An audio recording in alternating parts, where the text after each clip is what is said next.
How's it going, people? Rolly42 here. You know, this year has been rather interesting for Call of Duty. For one, because the current title for this year released without a campaign at all, and in a first time for the series, they actually became the trend chasers by implementing a Battle Royale mode. But at the same time, this current Call of Duty game is covered in controversies. It's got a lot of people unhappy because of the way the Season Pass has been handled, and well, I think you can get the idea of how things have been going out with this game. Lots of unhappiness. Anyways. On the other hand, we got a really strong reaction to the upcoming Call of Duty, which is, of course, the reboot for Modern Warfare. The reception has been really strong, both in the positives and in the negatives, but for the sake of this video, I would like to concentrate on the positives. Because again, as I said, the reception to Black Ops 4 has been so lukewarm, has been so mixed, that plenty of players are praising the reboot of Modern Warfare as the actual true return to form to Call of Duty, and I gotta say I don't really blame them for feeling like that. After all, the one thing that put Call of Duty on the map and cemented it as this big behemoth of a franchise was the release of both Modern Warfare 1 and Modern Warfare 2. And of course, this also started a Call of Duty cycle of things kind of feeling the same and all the negative reception, but you kind of get the idea. Many people are happy because they feel this is finally returning to what made Call of Duty an amazing game. And again, I respect that.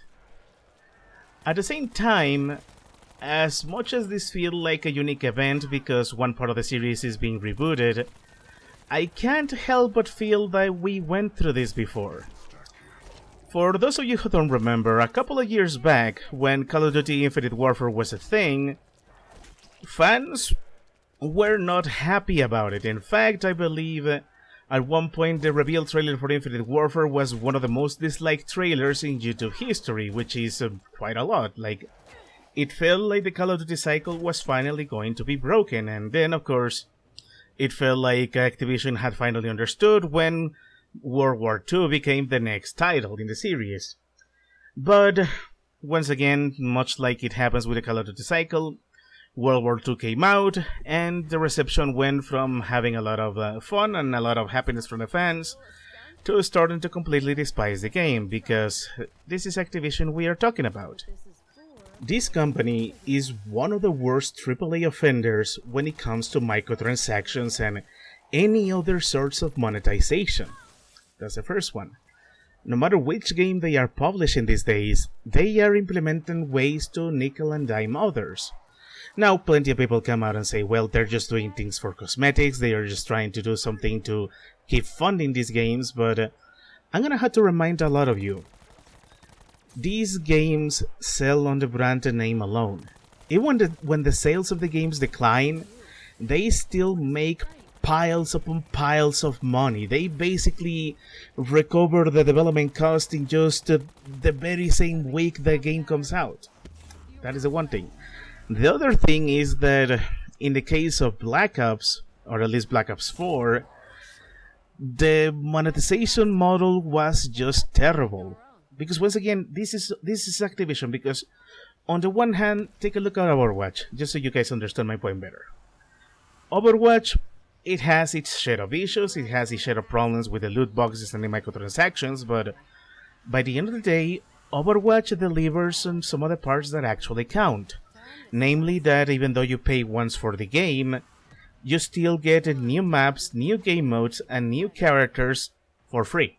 That's it, it's just free updates all the time. And it's something I really like.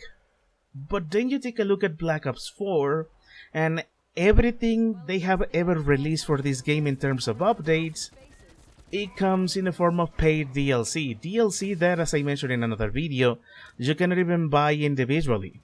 If you really want to get the full Black Ops 4 experience, you have to buy the Season Pass, and you cannot even choose if you want to buy something or the whole package. You cannot even decide which parts you like and which parts you don't want. It's all or nothing.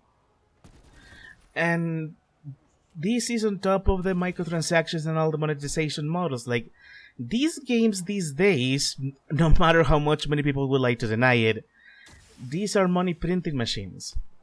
Because for a lot of the people who would like to say these microtransactions do not affect us, we can simply just play the game, and trust me, I agree with you to an extent. By the end of the day, they managed to turn Black Ops 4 into a big store. Like, it feels less like you're going out to buy a game and play to your heart's content, and it feels more like they giving you a store to advertise. Something to give them more money on top of the potential $120 that the game will cost you if you were to just simply pony up the cash now. Okay, now, what is the point I'm making right now? Well, it is that no matter which studio is working on their Activision, if it has an online component, you can bet they are going to do some things to it. And they have the potential to completely ruin the experience, because that's how the Call of Duty cycle works. They always take the hopes and dreams of fans of the franchise and they turn it around into something horrible. And just when fans are ready to keep up with the franchise, they go ahead and advertise the next title and they fill people with a lot of false hopes. Now, it may sound like I am being negative, it may sound like I'm being a buzzkill for the Modern Warfare reboot, but hear me out. I want to think... I have wishful thinking that maybe Call of Duty Modern Warfare is going to turn out to be great, that a lot of these concerns I'm talking to you about, they are going to be either unfounded or they are simply going to be put to rest, because maybe this time Activision is going to get things right, but we've been through this before. Personally, I only hope the Spec Ops mode and the main campaign mode turn out to be good, because from everything the developers have been saying and because of a lot of the negative reception the campaign has been receiving from some of the more moral people out there, I want to think they're gonna be doing a good work. But I still fear things are not gonna turn out as great as they should be, at least not for the multiplayer, because all habits die hard, especially for a company like Activision. But, you know, I really wouldn't mind being wrong. I really wouldn't mind getting to see Activision actually pull something off great and actually do something that is going to do wonders for a studio. Or at least for the studio that is making their Call of Duty title. But that's just me. That is just wishful thinking. That's the point I wanted to make.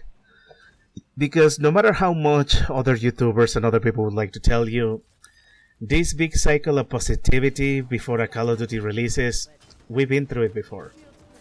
Especially if it is one of the three developers that is the most beloved, at least in this time, because I believe Treyarch has completely fallen out of grace with all the crap they pulled with Black Ops 4. Not that Black Ops 4 is a terrible game, I mean, at the very least I've been having a lot of fun with the zombies, but anyways, I'm kinda rambling at this point. I think I made my point. I hope Activision proves me wrong and Call of Duty Modern Warfare reboot turns out to be great, but that's enough about me. How about you guys? How do you feel about the reboot of Modern Warfare? Do you feel confident that Infinity Ward is going to pull this off and they're going to do something great? Or do you feel we are just going to relive the Call of Duty cycle all over again? Let me know in the comments area. I always enjoy listening to your feedback. Feel free to agree, feel free to disagree. As for me, that is going to be it for this video, so thank you very much for watching, and as usual, I'll see you all in the next one.